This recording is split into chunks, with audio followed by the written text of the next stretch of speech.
Bienvenidos a Esprit Vaillant.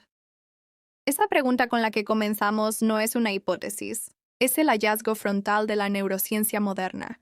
Durante demasiado tiempo, la conversación sobre la orientación sexual ha estado nublada por mitos y prejuicios. Pero hoy vamos a adentrarnos en la evidencia tangible, en los escáneres cerebrales y los datos genéticos que están reescribiendo por completo nuestra comprensión. Este no es un viaje sobre preferencias, sino sobre las estructuras físicas y los procesos biológicos que tejen la compleja realidad de quienes somos. Y lo que descubriremos en el mismo centro de tu cerebro desafiará todo lo que creías saber sobre el origen del deseo. Imagina por un momento que tu cerebro es una ciudad. La planificación general, sus avenidas principales y sus callejones secretos se trazan en gran medida durante la construcción, en el silencio del útero materno. Allí, en esas semanas críticas de gestación, oleadas de hormonas actúan como arquitectos moleculares. La testosterona y los estrógenos no son simples mensajeros químicos. Son los escultores que esculpen activamente los circuitos neuronales, determinando qué conexiones se fortalecen y qué regiones adquieren un mayor protagonismo. Pequeñas variaciones en este delicado baile, en el momento preciso o la intensidad de estas señales, pueden dar lugar a planos cerebrales fundamentalmente distintos. Podría ser que nuestra atracción más íntima esté, en parte, inscrita en este proceso de esculpido prenatal. Aquí es donde la historia se vuelve fascinante. Los científicos, buscando pistas de lo que sucedió en ese periodo, han descubierto huellas digitales biológicas que perduran toda la vida. Una de las más intrigantes está, literalmente, en tus manos. La proporción entre la longitud de tu dedo índice y tu dedo anular, conocida como ratio 2D-4D, está influenciada por tu exposición a la testosterona antes de nacer. Los estudios revelan un patrón consistente. Las mujeres lesbianas tienden a tener una proporción más masculinizada, con el dedo anular más largo, sugiriendo una mayor exposición a esas hormonas en el útero. Es un eco silencioso de un momento crucial de desarrollo, una pista física de un proceso cerebral invisible. Pero esto es solo el principio, porque cuando los investigadores decidieron mirar dentro del cerebro mismo, encontraron diferencias que eran imposibles de ignorar. Y hay otra pista biológica aún más sorprendente, que nos habla de la huella que deja un hermano mayor. Se conoce como el efecto del orden de nacimiento fraternal. Las estadísticas muestran que, por cada hermano varón mayor que tenga un hombre, la probabilidad de que sea homosexual aumenta ligeramente. La teoría más sólida sugiere que el sistema inmunológico de la madre, con cada embarazo de un feto masculino, desarrolla anticuerpos que, en gestaciones posteriores, pueden cruzar la placenta y modular sutilmente la masculinización del cerebro en desarrollo. Fíjate en el detalle.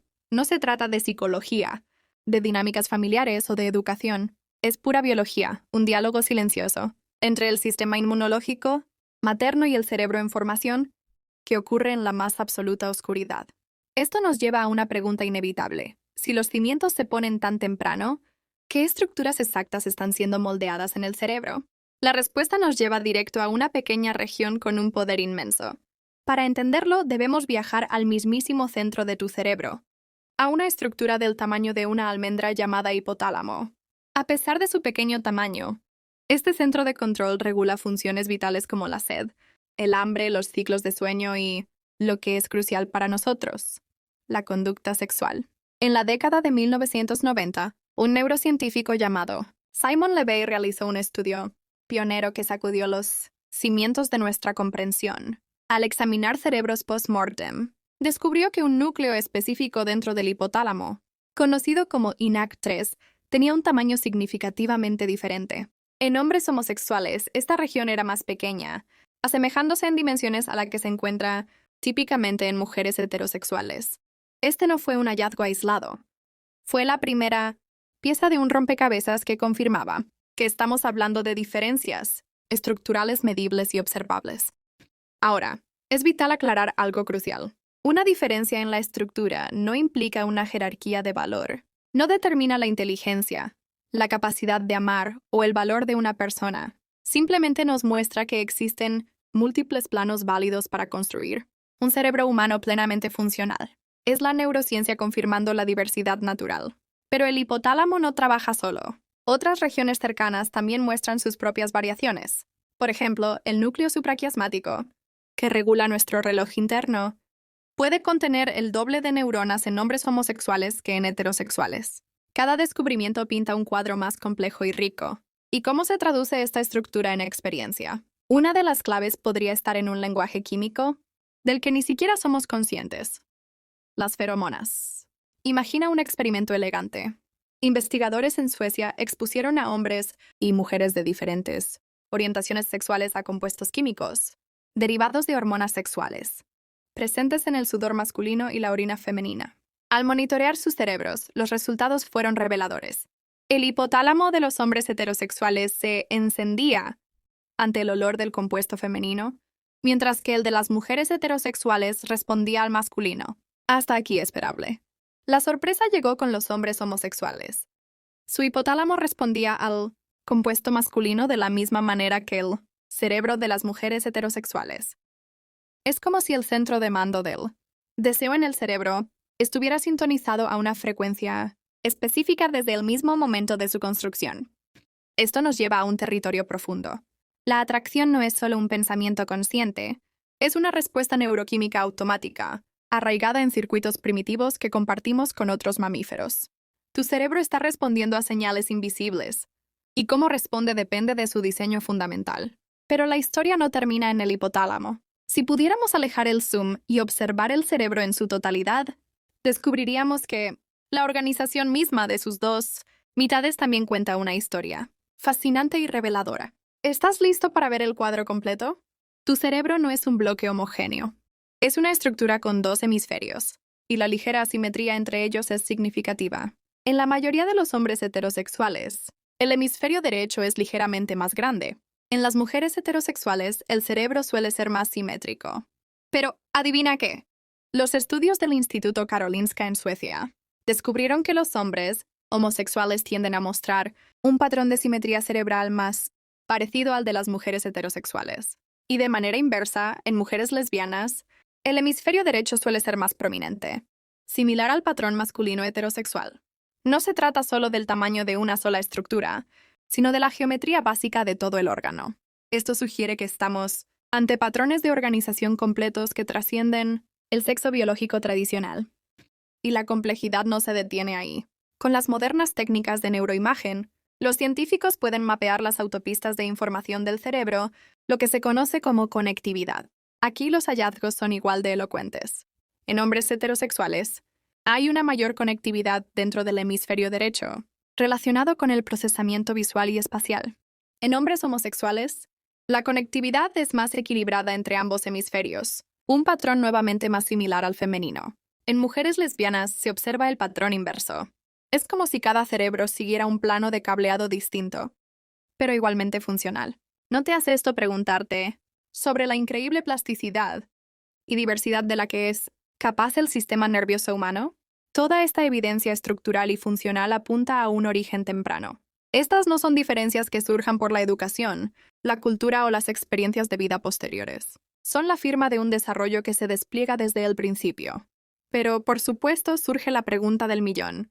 Si la estructura es tan fundamental, ¿dónde están los planos originales?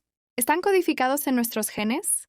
La respuesta nos lleva al fascinante mundo de la genética, un mundo de probabilidades y de interacciones complejas, no de determinismos simples. Porque la historia de la orientación sexual no está escrita con tinta, indeleble en un solo gen, sino que está esbozada a lápiz en muchos lugares distintos del vasto libro de la vida.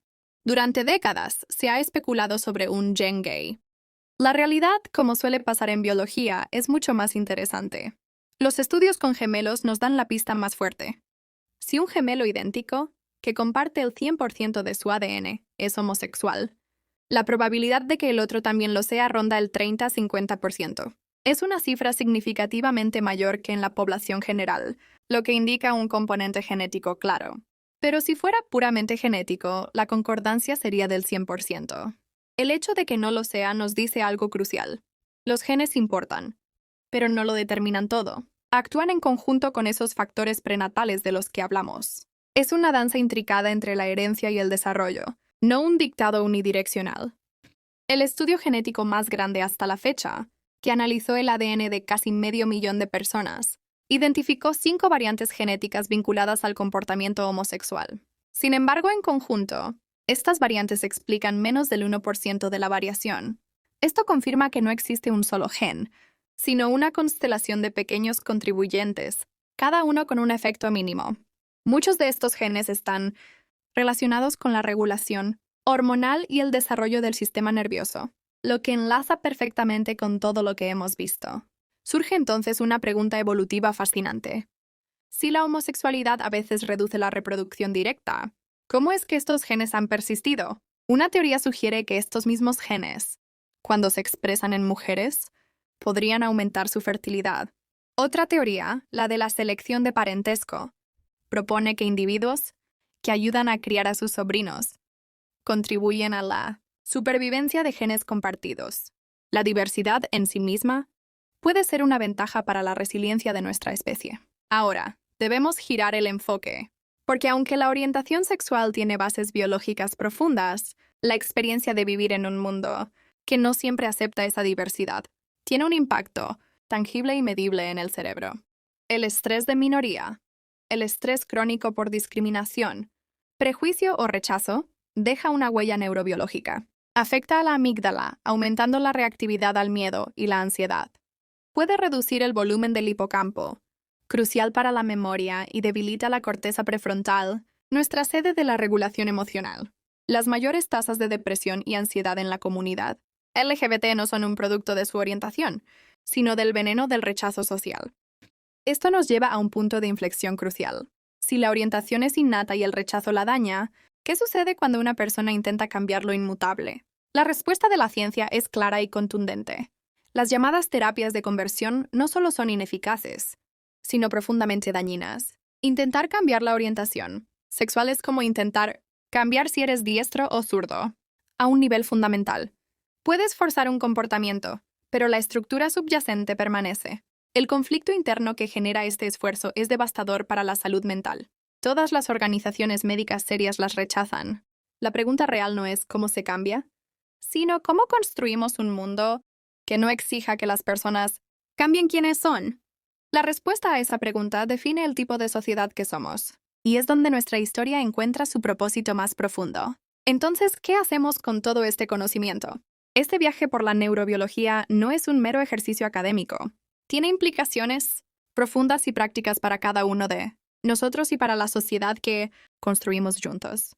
En primer lugar, desarma por completo el argumento de que la orientación sexual es una elección. Nadie elige el tamaño de su hipotálamo, la simetría de sus hemisferios o su respuesta a las feromonas. Estas son características fundamentales de tu ser biológico, establecidas en los cimientos de tu desarrollo. Discriminar a alguien por esto es tan ilógico como hacerlo por el color de sus ojos. Comprender esto es el primer paso hacia una empatía basada en la evidencia. Para las familias, este conocimiento puede ser liberador. Muchos padres, al descubrir que su hijo es gay, se culpan a sí mismos, preguntándose en qué fallaron. La ciencia les ofrece un alivio crucial. No hicieron nada mal. La orientación de su hijo es una parte innata de quién es, no un reflejo de su crianza. Su papel no es intentar cambiar lo inmutable, sino amar, apoyar y garantizar que su hijo pueda vivir una vida auténtica y plena. Este apoyo, dicho sea de paso, tiene un correlato neurobiológico positivo. Reduce el estrés tóxico y permite que el cerebro florezca. A nivel social y político, esta comprensión exige acción. Prohibir las pseudocientíficas y dañinas terapias de conversión es una obligación ética. Implementar leyes antidiscriminación y promover una educación sexual inclusiva en las escuelas no son solo medidas progresistas. Son medidas basadas en una comprensión científica de la naturaleza humana. Crear ambientes seguros y afirmativos literalmente protege el cerebro en desarrollo de los jóvenes LGBT, pero con todo este poder explicativo, debemos tener cuidado. La neurociencia no debe usarse para reducir a las personas a sus circuitos cerebrales. Una persona gay no es solo un hipotálamo de un tamaño particular. Es un ser humano completo con una historia, talentos y una experiencia subjetiva rica y valiosa. La biología nos ayuda a entender los cimientos, pero no captura la totalidad del edificio. El respeto fundamental por los derechos humanos no debería depender de que encontremos una justificación biológica. Incluso si la orientación fuera más flexible, las personas merecerían dignidad y autonomía. La ciencia, en este caso, viene a corroborar lo que la empatía básica ya debería decirnos: que la diversidad es natural, que la diferencia es inherente a la biología humana y que nuestro deber colectivo es crear un mundo donde cada cerebro, con su diseño único, sea celebrado y pueda alcanzar su máximo potencial. En Mente Viva, creemos que entender cómo funciona la mente es el primer paso para amar mejor, para vivir mejor y para construir una sociedad más compasiva. Y ahora me gustaría saber de ti. ¿Este conocimiento cambia tu perspectiva? ¿Te ha ayudado a entender mejor a alguien cercano o quizás a entenderte mejor a ti mismo? Tu historia es importante. Compártela en los comentarios y sigamos esta conversación fascinante.